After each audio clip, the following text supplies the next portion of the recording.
일곱 번째 인을 떼고 난 다음에 이제 일곱 나팔로 이제 갑니다.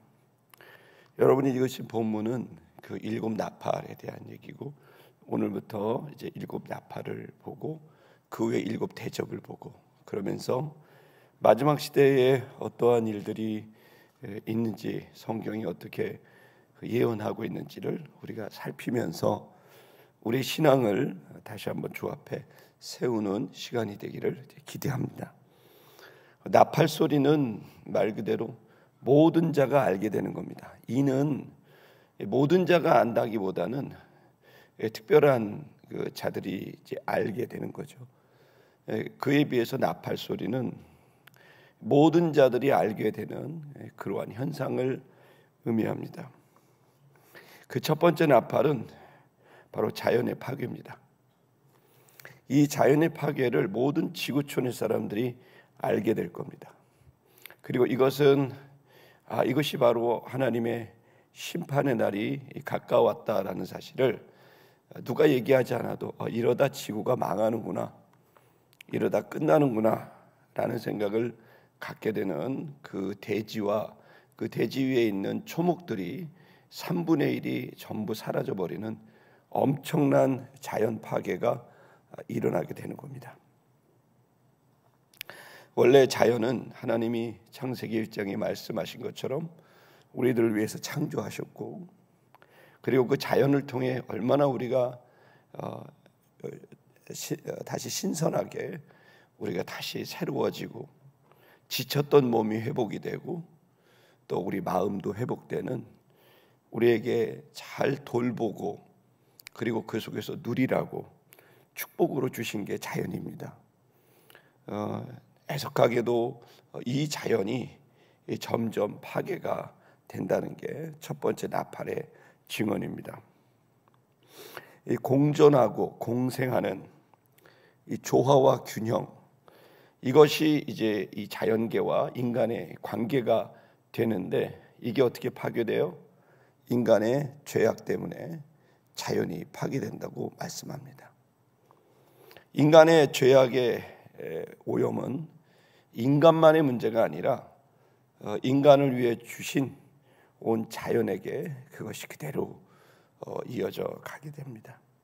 자연계의 오염과 파괴는 첫 번째 나팔입니다. 여러분이 깨달을 수 있기를 주의 이름으로 축복합니다. 인류 역사가 얼마나 유구합니까? 우리 한민족만 해도 5,000년 이상의 역사를 갖고 있지만 가만히 생각해 보십시오. 이렇게 자연이 한꺼번에 없어진 그러한 수십 년이 있습니까? 없습니다. 우리는 지금 깨어 일어나야 될 때라고 생각합니다. 비단 인간의 영혼의 죄뿐만 아니라 그것이 발생시켜버린 이 자연의 파괴는 단순히 그냥 볼 일이 아니라고 생각합니다. 오늘 이 말씀을 통해서 우리가 나팔 소리를 듣는 특별한 시간이 되길 바라고, 그리고 우리 자신이 깨어 일어나는 이 시간이 되기를 축복합니다. 먼저 우리가 봐야 될 것은 마태복음 24장 27절의 말씀인데요, 예수님이 직접 말씀하신 내용을 한번 볼까요? 읽겠습니다. 번개가 동편에서 나서 서편까지 번쩍임 같이 인자의 임함도 그러하리라. 무슨 말씀이냐면 이 번개처럼 갑자기 나타나신다는 겁니다. 주님은 일찍이 본인 스스로가 오기 전에 전조 현상을 말할 것이고, 그리고 그 현상을 말한 다음에 갑자기 임하게 될 거라고 말씀합니다. 이 마태복음 24장 44절의 말씀도 또 똑같은 말씀인데요, 읽겠습니다. 시작. 이러므로 너희도 준비하고 있으라. 생각하지 않을 때에 인자가 오리라 말씀합니다. 데살로니가전서 5장 2절도 주님의 재림에 대한 말씀인데 읽겠습니다. 주의 날이 밤에 도둑같이 이룰 줄을 너희 자신이 자세히 알지 때문이라. 도둑이 여러분 임하는 것처럼 언제 주님이 오실지 모르는 거죠. 여러분 이 얘기를 이렇게 들으면 여러분 그럼 이거 우리 어떻게 하냐? 그런데 주님은 주님의 종들에게 성령이 교회들에게 하시는 말씀을 들을 수 있는 들을 길을 열어주세요. 우리가 어릴 때 동네 어른이 저를 비롯한 우리 애들한테 항상 귓구멍이 막혔냐 이런 말씀을 뭔 말해도 못 알아듣는다. 넌 귓구멍이 막혔냐? 그리고 막 귀를 잡아서 막 이러면서 이놈 새끼 귓구멍이 막혔나 보다 그러면서 막 귀를 잡아뜯고 막 그러셨단 말이에요. 그게 생각이 나는 거예요. 주님이 나팔 소리를 들려도 이게 나팔 소리인지 무슨 소리인지 천지분간이 안 되고 이거를 보면 깨달아야 되는데 보긴 보는데 깨닫지 못하고 듣기는 들어도 깨닫지 못하는 귓구녕이 막힌 것 같아요. 주님은 미리 사랑하는 자녀들에게 바로 그날이 주님이 오시기 직전에 미리 말씀하시는 바로 나팔 소리로 우리들에게 깨닫게 하신다는 겁니다. 마태복음 25장 31절에서 33절을 읽겠습니다. 인자가 자기 영광으로 모든 천사와 함께 올 때에 자기 영광의 보좌에 앉으리니 인자는 바로 그리스도 주님이 재림할 때입니다. 32절 읽겠습니다. 모든 민족을 그 앞에 모으고 각각 구분하기를 목자가 양과 염소를 구분하는 것 같이 하여 오셔서 하실 일은 구분하는 겁니다. 구분한다는 말은 심판한다는 겁니다. 죄인과 의인을 구분하는 걸 심판하는 거고 그게 재판이죠. 주님은 오셔서 양과 염소를 구분합니다. 여러분 양과 염소 그러니까 우리는 양은 별로 못 보고 염소는 좀 어릴 때 보죠. 근데 흑염소는 구분이 쉬운데 사실 팔레스타인 우리 이스라엘을 가면 양하고 염소를 같이 키워요. 근데 여러분 우리가 보면 뭐 어떤 놈이 양이고 어떤 놈이 염소인지 헷갈려요. 근데 목자는 딱 보면 알죠. 그러니까 우리가 사실 이 말씀은 우리가 누가 진짜 주님의 신자인지 누가 가짜 신자인지를 사람은 잘 구분을 못해요. 그러나 주님이 오셔서 진짜와 가짜를 구분하신다는 겁니다. 그래서 우리 신앙은 사실 실질적으로 주님 앞에서 아주 매우 심각하고 진지하게 우리 자신을 돌아보는 일이라고 생각합니다. 그냥 노래 부르고 박수치고 교회 왔다 갔다 하고 웃고 이런 것이 신앙생활인가? 여러분 절대로 그렇지 않습니다. 여러분과 제가 이 주님의 마지막 때 또 아니면 주님이 오시지 않으면 우리가 갑니다. 둘 중에 하나입니다. 그래서 주님이 오시는 건 시대의 말세라면 내가 주님께 가는 건 개인의 말세죠. 여러분 내가 가든 주님이 오시든 한 번은 그 앞에 섭니다. 그럴 때 내가 염소인지 양인지 사람들은 몰라도 주님은 아시는 거죠. 이 아침에 여러분 주님께 은총을 구하신다면 여러분의 영혼을 주님께서 온전하게 세워주실 줄 믿습니다. 33절을 읽겠습니다. 33절 그 뒷구절이요. 32절까지 갔나요? 읽겠습니다. 시작. 양은 그 오른편에 염소는 왼편에 두리라 이렇게 얘기하셨습니다. 그래서 이 심판은 두렵습니다. 근데 양의 입장에서는 감사한 거죠. 왜냐하면 이제 염소 취급도 당하고 모함도 당하고 제 염소야. 저 종 아니야. 쟤 아주 욕심이 많은 애야. 쟤는 아주 위선적인 애야. 뭐 그러면서 염소 취급 당하는 양은 얼마나 억울하겠으며 또 염소 양 분발하고 싶지 않은 믿지 않는 사람들은 그냥 하나님 믿는다는 이유로 엄청난 핍박과 폭행과 또 살인을 이제 행하게 되니까 여러분 빨리 오셔서 이 심판을 하시는 게 양의 입장에서는 감사한 일인 거죠. 그래서 주님을 믿고 따라가는 그래서 주를 위해 희생도 당하고 욕도 먹고 이런 사람들은 빨리 주님 오셔서 이 억울함을 빨리 끝내십시오. 더 이상 악인들이 의인을 괴롭히는 일이 없게 해주십시오. 빨리 오셨으면 합니다. 이렇게 이제 기도하는 거죠.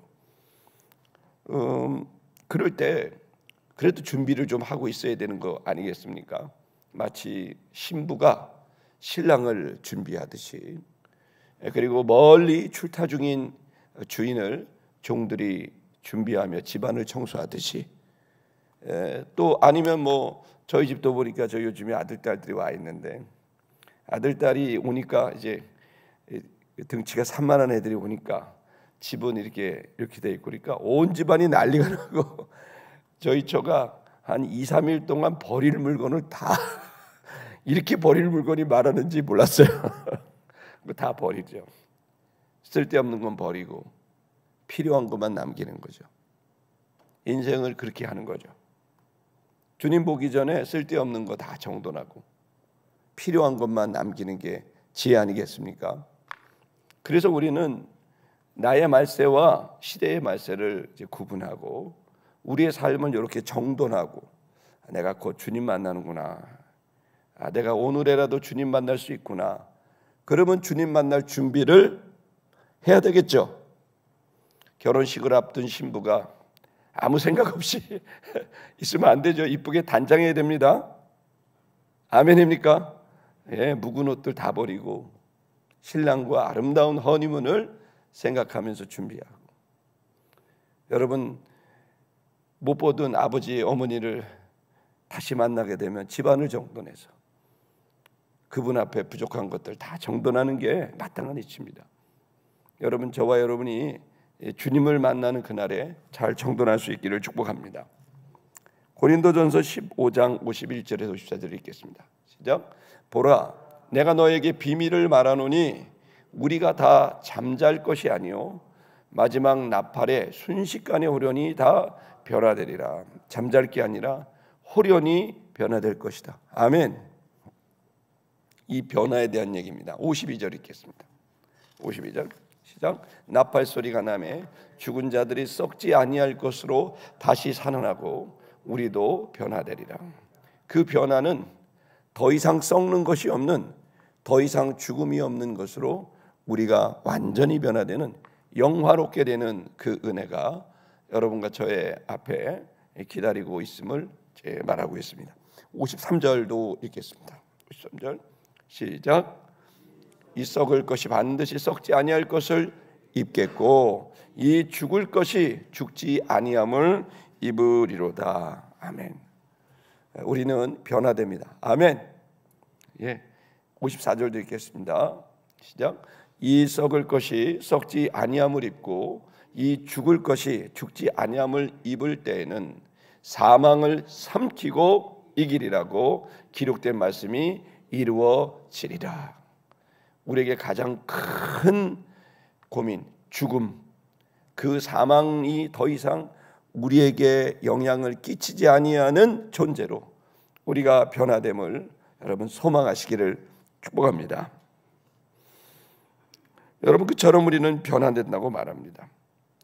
여러분, 그럴 때 우리는 이 기대감을 갖고, 또 때로는 두려움을 갖고 우리를 좀 정돈하고, 또 기대감을 갖고 우리가 좀 정돈할 필요가 있는데, 그럼 어느 때쯤 이것을 준비해야 될 때냐라고 했을 때, 이 나팔 소리, 7번의 나팔 소리는 바로 우리가 준비해야 될 때라는 것을 알려주고 있다는 겁니다.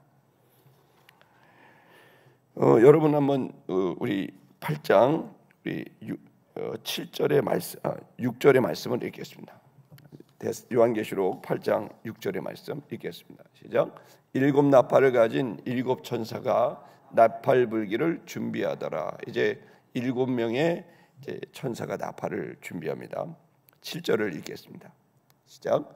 첫째 천사가 나팔을 부니 피 섞인 우박과 불이 나와서 땅에 쏟아지매 땅의 3분의 1이 타버리고 수목의 3분의 1도 타버리고 각종 푸른 풀도 타 버렸더라.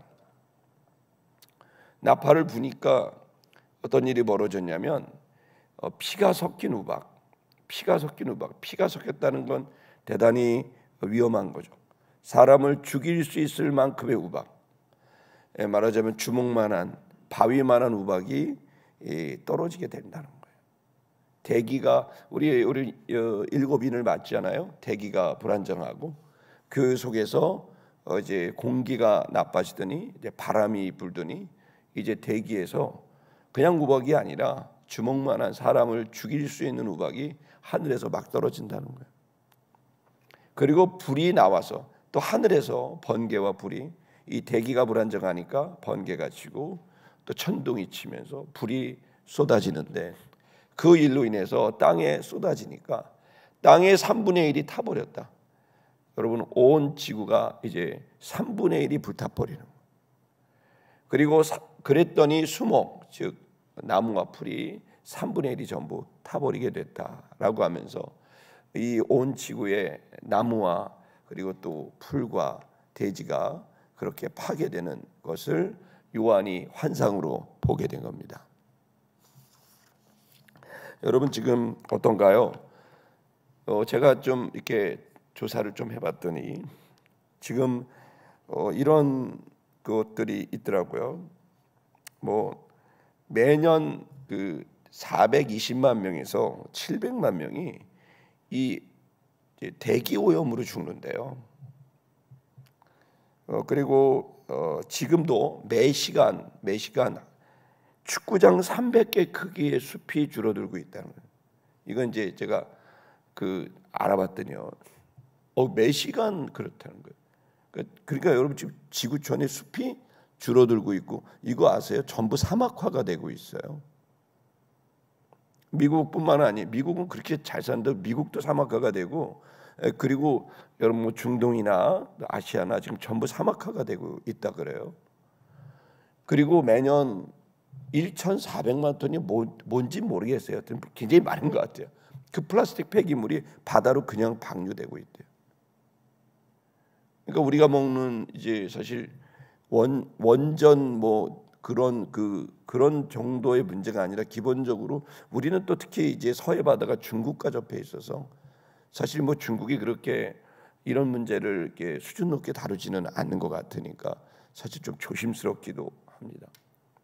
매년 27억 명이 한 달 정도 물 부족한 생활을 겪고 있고, 올해까지 전 세계 인구의 3분의 2가 물이 부족하다고 느끼며 살 거라는 거예요.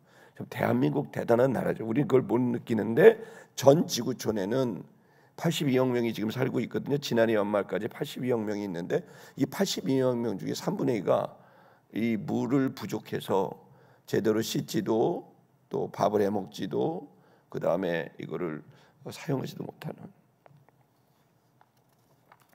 여러분, 이런 얘기 들으면 두려운 마음이 들고 지구가 파괴되고 있다. 그래서 사실 지금 북극에 알다시피 빙하라든지 이런 얼음이 녹고 있고, 남극도 그렇다는 얘기를 듣는데요. 근데 제가 중요한 얘기는 이런 얘기입니다. 성도 여러분, 원래 지구는 그런 운명을 타고난 건 아닐까. 근데 좀 더 생각해 보면 그 원인이 뭘까 생각하면 인간의 탐욕이, 인간의 범죄가 결국에는 하나님이 주신 선물을 다 망쳐버린 거 아닌가. 이러한 일이 이제 우리에게 벌어졌다면 우리는 그걸 보고 아유 하찮 싶다 그렇게 생각도 되지만, 반대로 저는 3분의 1이 그렇게 망가졌다는 얘기는 뭘까요? 3분의 2는 아직 남아있는 거죠. 왜 하나님은 3분의 1만 했을까요? 저 같으면 그냥 한 90% 그냥 싹 태워갖고 끝내자 그럴 텐데, 주님은 왜 3분의 1만 할까요? 그것은 기회를 주는 거예요. 여러분, 제가 계속 요한계시록을 읽으면서 느끼는 건, 인간은 갈 때까지 가요. 우리 한번 따라할게요. 인간은 징하다. 오늘 옛날에 들은 얘기 다 써먹습니다. 시골에서. 야, 징하다, 징해. 그런 얘기를 저희 충청도에서는 하더라고요. 어른들이, 야, 너 징하다, 너 진짜. 정말 고집불탱이, 징하다, 징해. 이런 얘기를 동네 어르신들이 하는 얘기를 들으며 자랐어요. 잘 자란 건 아니라는 뜻입니다. 그게 무슨 얘기야? 말을 안 들어요. 안 변해요. 끝까지 가요. 거짓말도 끝까지 해요. 밝혀질 때까지 해요. 징한 거죠. 마음에 한번 억하신경이 가지면 끝까지 해요. 징한 거죠. 이게 바꾸려고 안 하는 거예요. 여러분, 이 오만함과 이 고집과 이 혈기가 결국 우리를 다 파멸에 이르게 해요. 여러분, 우리가 마음을 부드럽게 하고 주님께서 주시는 말씀을 들을 귀를 가져서 귓구멍이 막혔으면 좀 뚫고 말이죠. 주의 말씀을 들어야 되지 않습니까? 여러분, 3분의 1을 이렇게 자연이 파괴됐다는 것을 보시면 어떻게 해야 될까? 우리는 깨달아야 됩니다. 이제 영혼들을 살리는 이제 끝이 가까웠으니 우리에게 맡겨진 영혼을 책임져야 되고 살려야 된다는 긴박성이라 그럴까요? 경각심이라 그럴까요? 이 마음을 가지셔야 되는 게 이 말씀이 우리에게 주는 메시지라고 생각합니다. 성도 여러분, 우리는 여러분 예수 그리스도를 믿는 여러분, 이 새벽에 오신 여러분 다 천국 백성이 된 줄 믿습니다. 그러나 우리만 천국 가면 될까요? 아닙니다. 이 요한계시록을 통해 주시는 건 뭐냐면 지상의 교회야. 이 교회의 종들아, 내가 너에게 원하는 게 하나 있다. 이제 끝이 있을 거다. 그 끝이 있기 전에 그들을 살려내라.